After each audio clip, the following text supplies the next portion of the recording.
Welcome to Storytimer at Large. Marie Bridget Donae Patrick. Kathy Combe was not the only young girl assaulted and murdered in Spencer County in 1981. We remember her because she was so like us. I grew up near there, and I think every one of us in school identified very much with Kathy Combe. We remember her because she was missing for 2 months and because we had all held out so much hope that she would be found alive. We remember her because her death just broke our hearts. So many people in southern Indiana were so hopeful for a better outcome. But Kathy Combe was not the only girl murdered that fall that year in Spencer County, Indiana. There was another girl just a few miles away from Santa Claus, Indiana, who was murdered that fall. When you're young and impulsive, running away seems like a solution to all your problems at home. Sometimes you're just restless and bored and longing for freedom. Sometimes home is too dangerous a place to stay. In November of 1981, two teens decided to run away from their Cincinnati homes. Their reasons for running away were their own. Very little of their story was reported in the papers. They headed west out of Ohio on November 12, 1981, towards adventure and a life away from what they had grown up with. Marie Bridget Donae Patrick and her friend were eager to get out and see the world. They didn't have a car or enough money for bus fare. They did what a lot of young people did in the 60s and 70s. They hitchhiked. They accepted a ride from a trucker who said his name was Bill. They figured that he seemed all right, and the two girls felt that there was safety in numbers. They were together after all, and they could take care of each other. Marie got onto the seat nearest the driver, and her friend was near the passenger door. Once in Indiana, the driver began making lewd comments and grabbing at the girls. Marie and her friend told him they wanted to get out. He refused to stop the 18-wheeler. Marie and her friend decided to try to jump out. Marie encouraged her friend to jump out of the open door. Her friend didn't want to leave without Marie, but Marie finally pushed her out in an effort to save her. Bill, however, held on to Marie and wouldn't let her go. There, out on the side of the interstate, Marie's friend was injured but could manage to walk. She started making her way up the side of the road, following the same direction the truck had gone. She hoped to find that Marie had managed to jump out. Marie was a fighter after all. She struggled a few miles up the road. She found Marie near the Ferdinand, Indiana exit. Marie Bridget Donae Patrick had been severely beaten and thrown violently out of the truck, suffering a fatal head injury. What started out as an exciting adventure that morning had ended in tragedy.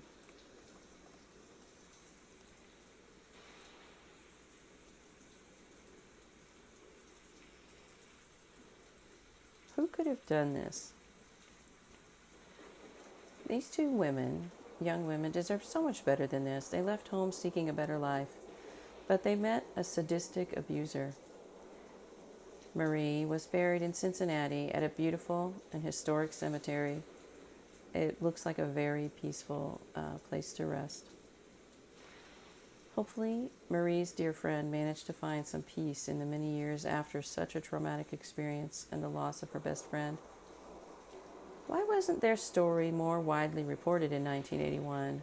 Why wasn't Bill tracked down and arrested immediately? The answer to that question lies in victim blaming.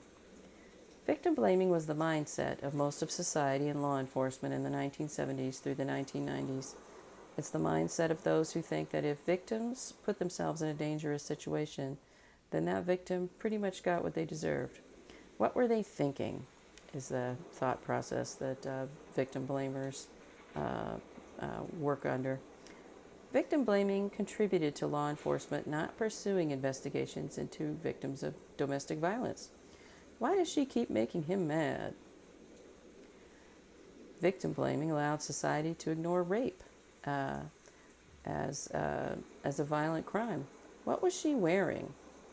The mindset of victim blaming entirely ignores the fault of the perpetrator. Victim blaming is how the Gilgo Beach serial killer, also known as the Long Island serial killer, was able to kill so many women for so long. His victims were sex workers, and the attitude of police was that these women were working in a dangerous lifestyle, so there's not much they can do about the murdering. And so the Long Island serial killer got away with murder again and again. Marie and her friend were not sympathetic enough victims to 1981 society to warrant a big investigation or even a big article in the paper.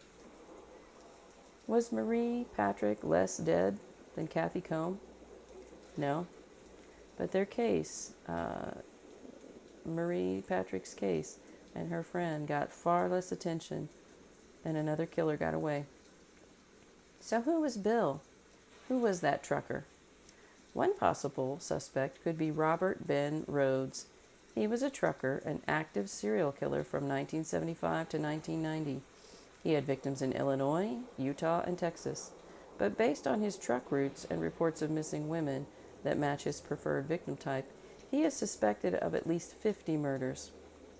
He was caught in 1990 when a trooper in Arizona approached his parked truck and heard a woman screaming and a violent struggle inside the cab.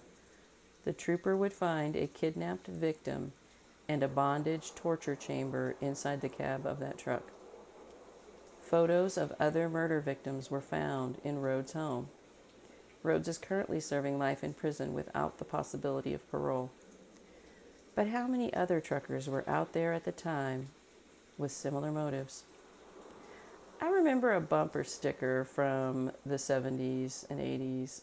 You would see it a lot. It read, "Ass, gas, or grass, nobody rides for free." How many truckers and men out there internalized that slogan? How many killers still believe that today? Another possible suspect is Jerry Johns. He was suspected of being the redhead serial killer. He was a trucker who was linked via DNA to a victim. The redhead serial killings is the name for the series of victims, all with red hair, who were found dumped by the side of the road. Bill, the killer in this case, could also just be an unknown. He will probably remain an unknown killer. We don't know. Police only did what looks like to me a cursory investigation. Hopefully, they took fingernail scrapings from the victim and clipped the fingernails. I would imagine, more than likely, as that struggle is taking place in that truck, that Marie Bridget Donae Patrick would have grabbed, scraped, scratched as that struggle was taking place. Let's hope that they saved this. These cases are tragic, but we can learn a lot from them.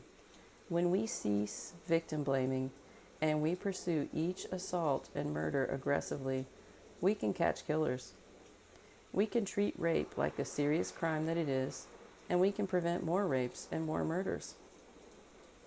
If you have information, please contact the Indiana State Police at 812-482-1441 or 1-800-742-7475.